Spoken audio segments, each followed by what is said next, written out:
Dua-dua kereta di sini adalah harga yang sama. Harga dia adalah RM119,800. Tetapi perbezaannya, ini chassis dia 03, chassis yang lain.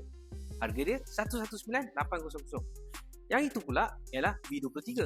So V23 harga dia 119,800. Perbezaannya chassis dia yang berlain. Jadi untuk 03, apa yang kita dapat dengan harga RM119,000? Kita dapat sunroof kereta ni. Walaupun dia paling basic spec dia datang dengan sunroof. Okey, inilah 03. Apa lagi yang kita dapat kereta ni? 360 camera. Memang dah ada siap dalam kereta ni. Untuk V23 pula, apa yang kita dapat? Kereta ni dia datang dengan 360 camera. Bumbung dia compare dengan 03, bumbung dia lagi tinggi daripada 03. Datang dengan side step, memang dah ada siap.